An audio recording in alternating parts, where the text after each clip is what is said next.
Alors, qu'est-ce que je pense des blocages des manifestations? C'est toujours très courageux de la part des agriculteurs d'essayer d'influencer, de changer le système, d'essayer de faire bouger les lignes, interpeller les politiques pour essayer d'améliorer nos conditions de vie et nos revenus.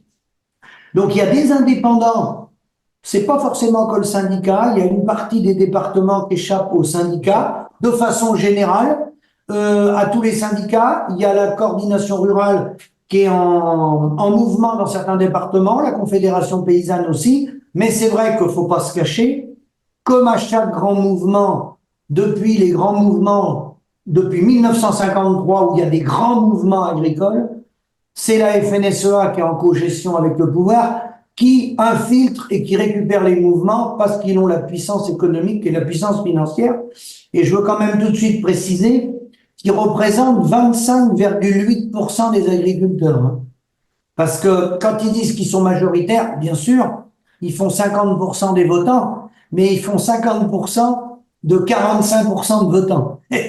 Donc, ils représentent 25,8% des agriculteurs. C'est un peu comme Emmanuel Macron. Si on dit Emmanuel Macron a fait plus de 50%, oui, mais si on prend le premier tour, il y a un très faible pourcentage des Français qui ont voté pour lui. Il y en a 55% qui participent pas au vote dans le monde agricole et les plus nombreux, la première force agricole, c'est les non-syndiqués. C'est comme ça.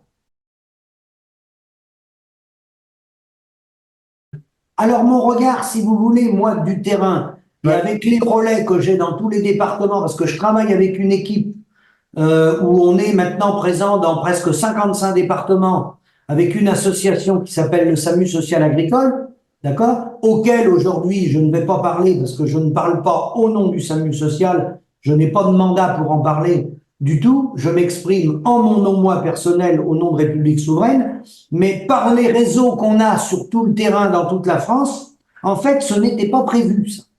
Ce n'était pas prévu parce qu'il avait négocié avec le gouvernement d'avaler cette suppression du GNR. Si on commence par parler du GNR, gazole non routier, c'est du rouge, nous, qu'on a dans nos tracteurs.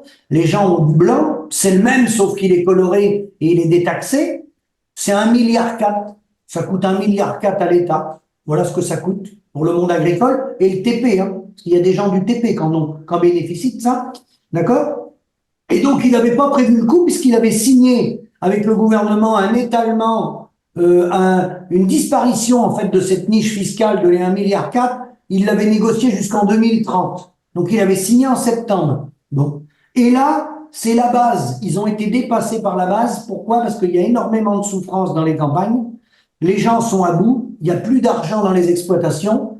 Et la situation, pour être très clair, hein, la situation se dégrade, on est toujours à 2 suicides par jour, mais la situation se dégrade d'année en année. Pourquoi d'année en année? Parce qu'on n'a pas la main sur notre facture, on n'a pas la main sur notre coût de production pour passer les hausses, et la crise de l'énergie n'a pas impacté que les agriculteurs, mais le fait que la France ait pris parti dans le conflit en Ukraine, si on avait joué la position, si le chef d'État avait fait un choix d'une position non alignée, où on n'aurait donné ni raison à l'Ukraine, ni raison aux Russes. On serait resté neutre. Je pense qu'on aurait gagné beaucoup d'argent d'un point de vue sur le coût de l'énergie. Là, comme on s'est mêlé du conflit, bah, l'énergie a un impact. Le nucléaire, on a fait des conneries en abandonnant à des moments donnés notre filière nucléaire. Donc, on a une augmentation de l'énergie, du coût de l'énergie, une augmentation du coût des engrais, etc. Et c'est la petite goutte d'eau qui a fait déborder le vase, mais l'origine des problèmes agricoles ne vient pas du gasoil, hein, je vais vous en parler, ni des normes. Alors ça, il faut aller voir les notes de conjoncture de la MSA. Il suffit D'accord. d'aller voir même à un moment donné, alors c'est l'année dernière ça, Monsieur Damazin, qui est en charge du mal-être au niveau national pour l'agriculture, Damazin, député de la République en marche, il a dit, il l'a avoué lui-même que le chiffre exact, on ne pouvait pas le donner. Il a même dit, à un moment donné, si on retourne chercher sa phrase, que c'est probablement plus que ça.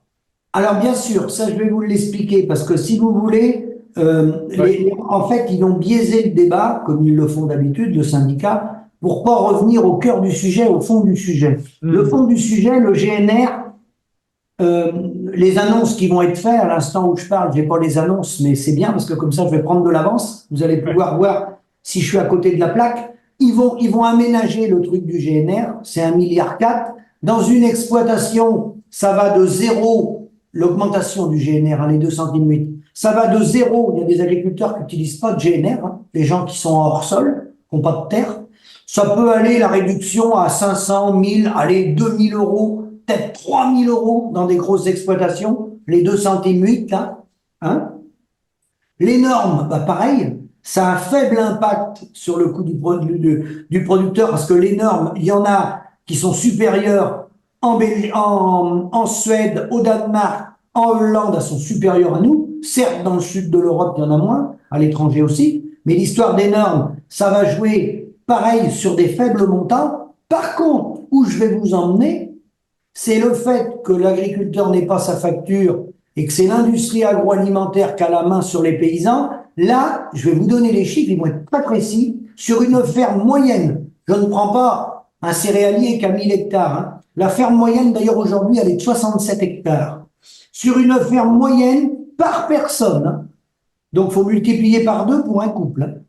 Il manque, je parle de l'élevage, mais pas que l'élevage, hein, voilà, les maraîchers, il manque de 50 à 80 000 euros par associé par an de produits. Alors, soit sur le produit qu'on vend, soit en retouchant à la chaîne de valeur et en enlevant des postes charges qui ne sont plus utiles dans la chaîne de valeur. C'est-à-dire qu'il y a des acteurs, il y a eu un empilement de complexité, entre autres, dans certains domaines, c'est vrai, administratifs, des choses qui n'ont plus lieu d'exister, mais c'est pas ça qui va nous sauver. Hein. Et le fait majeur de ces 50 à 80 000 euros qui manquent par associé, hein. Donc un couple, par exemple, pour prendre un exemple, qui va produire 400 000 litres de lait, mettons en conventionnel, hein, le prix réel du litre de lait aujourd'hui, c'est le modèle canadien avec la gestion de l'offre, donc il manque 21 centimes du litre. Hein, donc 2 fois 4, 8, il manque 85 000 euros par an, dans l'exploitation qui fait 400 tonnes. Donc il est bien évident que tout le monde va rentrer à la maison, là, ce soir ou dans les jours à venir, et que vous pouvez me réinviter, c'est ça l'avantage, vous me réinvitez dans 2 mois, dans 6 mois, à la fin de l'année, je pourrais vous dire ce que je suis en train de vous dire, ça ne changera rien. Parce que l'enjeu, ils vont mettre des pansements, ils vont donner des aides, ils vont mettre un programme pour l'installation des jeunes et tout ça. Donc on va jouer sur 2 000 euros, 3 000 euros, 5 000 euros, 8 000 euros, et il manque 80 000 euros. Je parle des décisions avant qu'elles arrivent, parce que ça va être un pansement sur une jambe de bois, parce que le cœur du sujet, le cœur du réacteur, c'est quoi? Il y a 80-20. Il y a 20% des agriculteurs qui gagnent bien leur vie. Au-dessus, c'est des chiffres MSA, Mutualité Sociale Agricole, et les chiffres de l'INSEE. Je travaille que sur là-dessus. L'INSEE, la Cour des comptes, tout ça. Les 20% qui gagnent bien leur vie, ils sont au-dessus de 1 766 euros. Brut, c'est les chiffres bruts, parce qu'on est obligé de prendre brut. Avec l'INSEE, on prend des chiffres bruts pour faire des croisées de données. Donc, il y en a 20% au-dessus de 1 766 euros. Et vous allez voir que c'est pas par hasard, ceux qui sont au-dessus. Et tant mieux, c'est une bonne nouvelle qu'ils soient au-dessus. Dans ces 20%, donc ces 20% de, aujourd'hui, il y a 389 000 à peu près agriculteurs, 385 000. Donc c'est 20% de ce chiffre-là. Hein, et il y en a 18 000 en Outre-mer. D'accord? En plus des 389. C'est qui les 20%? C'est des céréaliers, des grands céréaliers et les vignobles. La viticulture, attention, les gens qui stockent, les gens qui font la transformation, qui mettent en bouteille et qui vendent leur vin. Et les céréaliers, c'est des céréaliers, c'est pas des denrées périssables, ni le vin, ni les céréales. Donc soit ils les stockent dans la coopérative et ils déclenchent la vente par téléphone, ils vont sur Internet et ils suivent les cours, comme le cours de la bourse, et ils déclenchent la vente au moment le plus opportun, hein. Et la viticulture, pareil, vous stockez. Alors n'oubliez pas quand même que quelqu'un qui fait ce métier-là, les 20%, céréalier ou un viticulteur, ils gagnent leur vie, 2, 3, 4 000 euros par mois, mais il fait 3 métiers, le viticulteur. Il est producteur, il est transformateur, il fait sa vinification, et il est commerçant.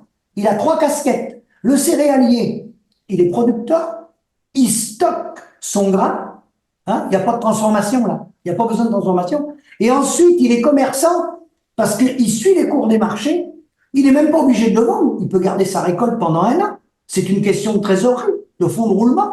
Et il va jouer sur les paramètres des prix. Maintenant, j'arrive aux 80%, en dessous des 1766 euros. Et c'est là que vous allez bien comprendre. Et il y en a 42% en dessous le RSA, qui est aujourd'hui à 579 euros. 42% en dessous le RSA. Et dans ces 80%, eh ben, comme par hasard, vous êtes obligé de passer soit par un abattoir avec vos animaux, vous n'allez pas les égorger dans la ferme, soit par un abattoir, soit par un outil de transformation qui s'appelle une laiterie, transformer les produits laitiers, soit par une coopérative viticole, pour ceux qui font pas le vin eux-mêmes, soit par une coopérative céréalière ou une coopérative de légumes qui va ensuite vendre vos légumes. Et là, on a les 80. Et pourquoi on a les 80? Parce que la clé, comme le commerce il s'est mondialisé, on est sur la libre circulation des biens, des hommes, des marchandises et des capitaux. Et c'est surtout la fin de ma phrase, la libre circulation des capitaux, qui a tué les paysans.